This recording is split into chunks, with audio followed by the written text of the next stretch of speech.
I hate air. I hate it. All of it. All air. I hate. I hate air.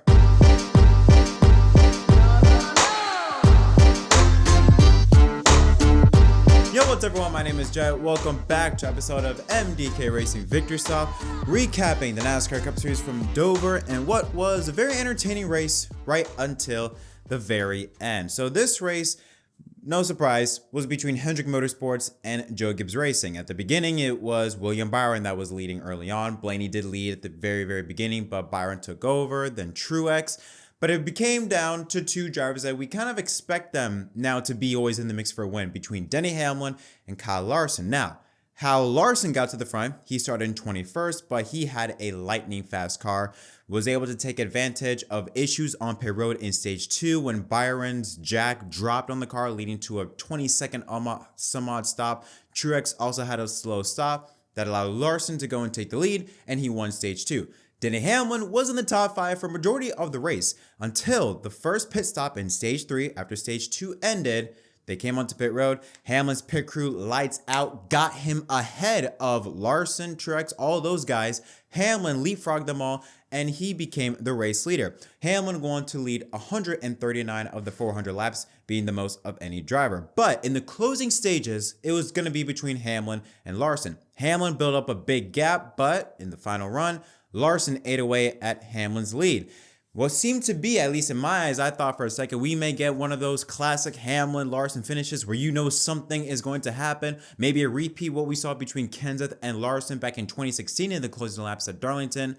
But no, we saw another version, a carbon copy of what we saw in Vegas of air blocking.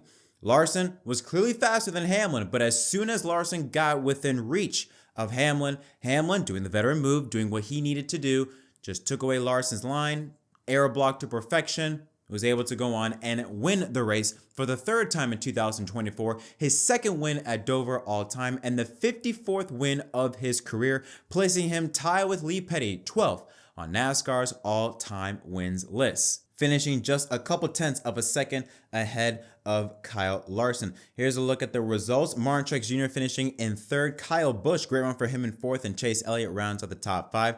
How about Noah Gragson? Another good run for that 10 team in 6th. Blaney, Bowman, Hendrick, a really good run for him in 9th, and Ty Gibbs, the top 10. Tyler Reddick in 11th, Chastain and Allmendinger 12th and 13th. Then a quadruple of Fords from 14th to 17th of Berry, Cindric, Logano, and Buescher. Suarez in 18th, Briscoe 19th, and John Hunter Nemechek the top 20. Spire Motorsports teammates LaJoyne Hocevar 21st and 22nd. Haley and Smith and Corey Heim in his first Cup start rounds at the top 25.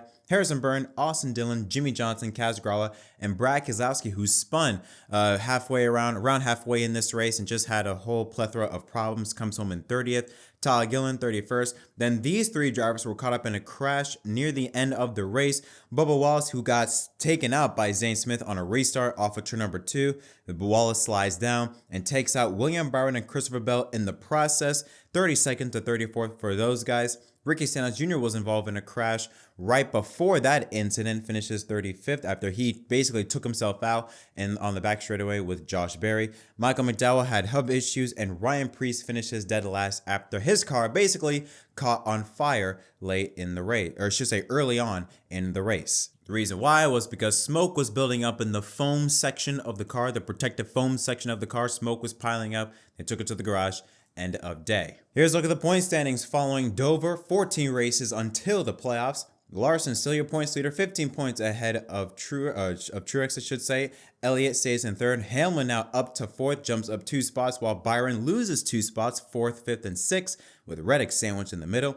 And then 7th through 10th remains mainly unchanged of Blaney, Gibbs, Bowman, and Chastain back in the top 10. Kyle Busch, the biggest mover, jumps now in the playoff spot in 11th place with his top 5 run. Briscoe stays in 12th, Logano up to 13th, and Chris Buescher holds the finals playoff spot 2 points ahead of Bubba Wallace, who goes from 11th to 15th and now 2 points below the cut line.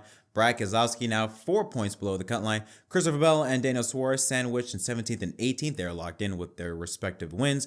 Austin Cindric stays in 19th, and Carson Hocevar, who now jumps inside the top 20, 223 points below the cut line.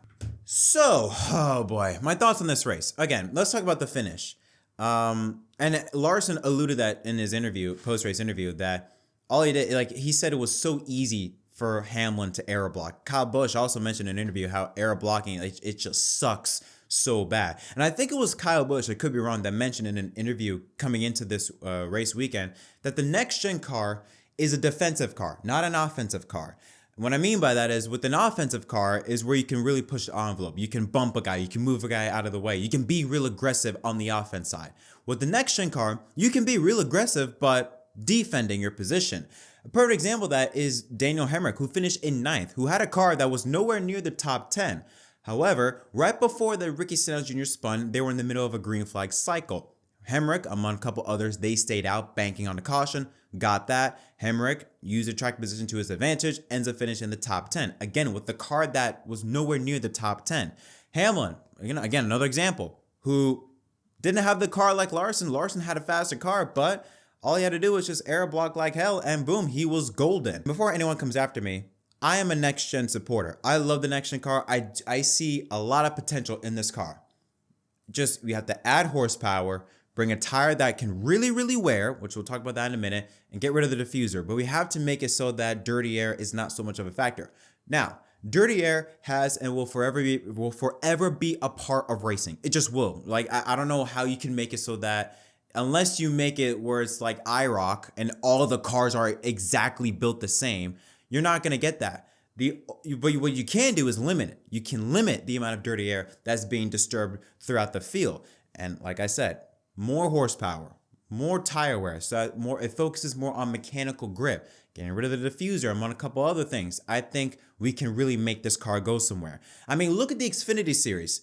The dirty air that they deal with is way, way less than the dirty air that you deal with in the Cup Series. You even hear with some of the drivers, like Joe Logano says he's jealous when he watches Xfinity races because it's more of a driver's car compared to the Cup car, where it's more of an aero car. Again, there's a lot of potential with this next-gen car, but NASCAR needs to make some real serious changes if they want to get the most potential out of this car. Larson did say something about how maybe getting rid of rear view cameras can help a lot, which no, I don't think it will really do anything. In fact, I mean, Denny Hamlin even said in an interview later on how he barely looked at his rear view mirror in terms of like the camera and relied more on his spotter.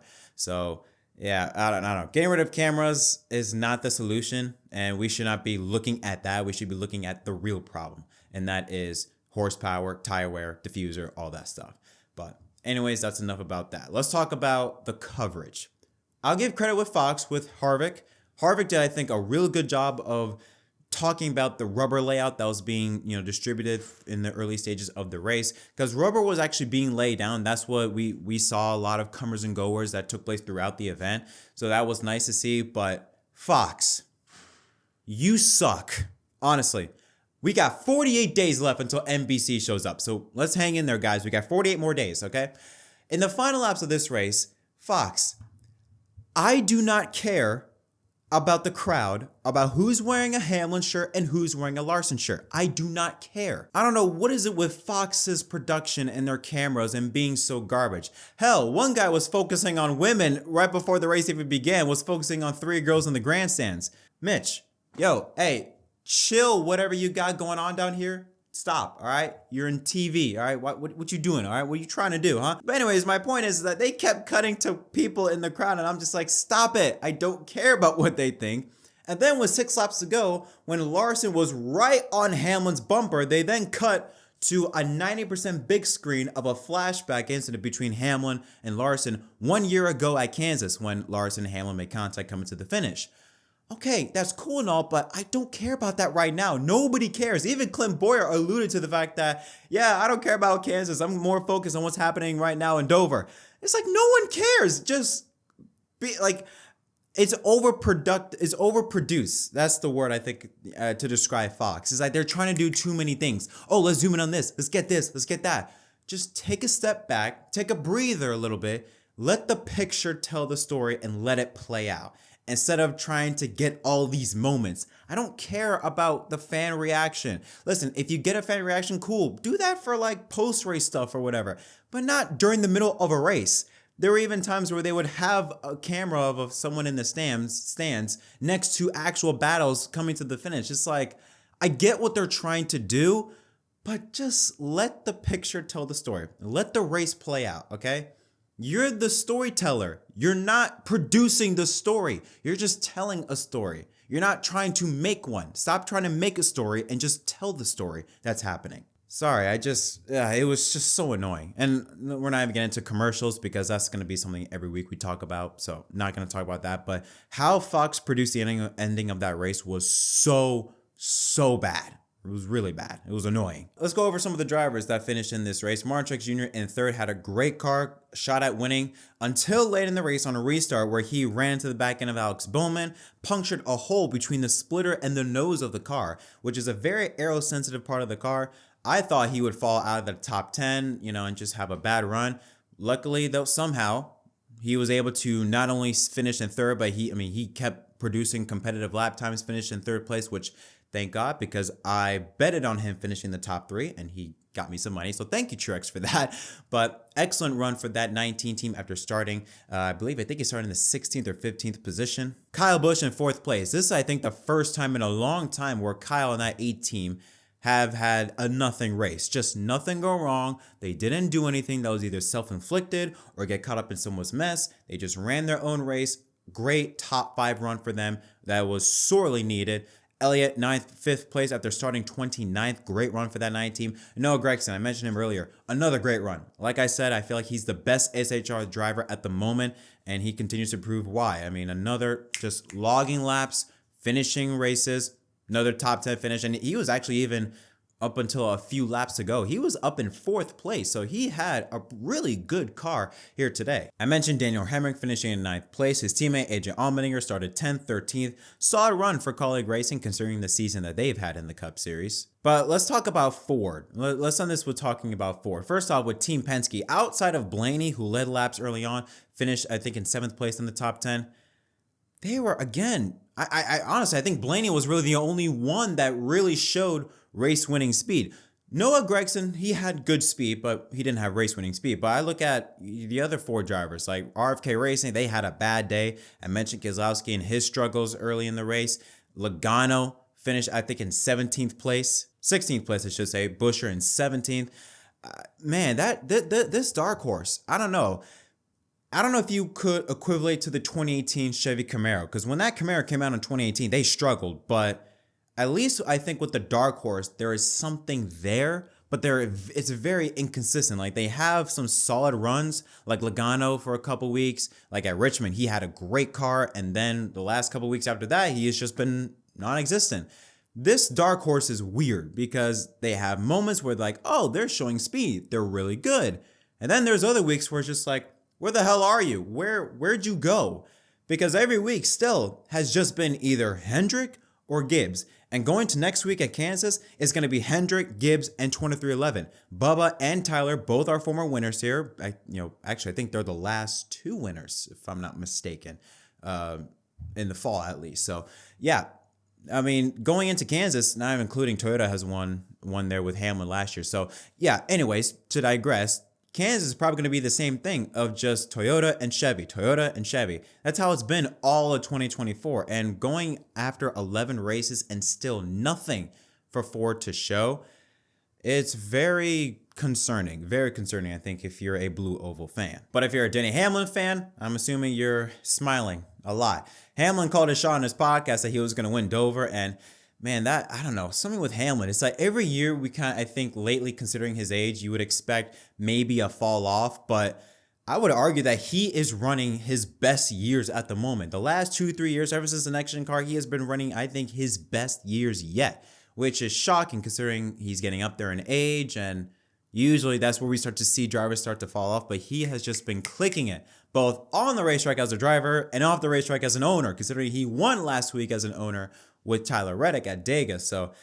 hey, Hamlin is in pretty good shape. But, of course, with Hamlin, it's always with him, it's not how you start, it's how you finish. And he starts off great, but then ends up just coming oh so short. So, I don't know. Maybe we'll see 2024 will be something different. But with the storylines coming into the summer portion of the season, is that Toyota and Chevrolet, they're strong. Hamlin's on another level, and Ford is continuing to struggle. Fox sucks. And air blocking in the next gen car, I feel like it's going to be a weekly topic. But hopefully next weekend at Kansas usually puts on banger after banger. Hopefully we can get away from that aero blocking discussion in that race. But those are my thoughts. Let me know what your thoughts in the comment section down below. Overall, I give this race a 7 out of 10 because it was still entertaining. We saw some comers and goers, good battles for the lead with Busch and Blaney, Larson, Truex. We saw some really good battles throughout the race, but it's mainly the ending that I think just leaves a bad taste in my mouth. But yeah, overall, I can't really complain about much except for that part of the race. But yeah, again, let me know your thoughts in the comment section down below. Did you like it? Did you not? Until next time, my name is Jett from MDK. Thank you so much for watching, and I'll see y'all next time.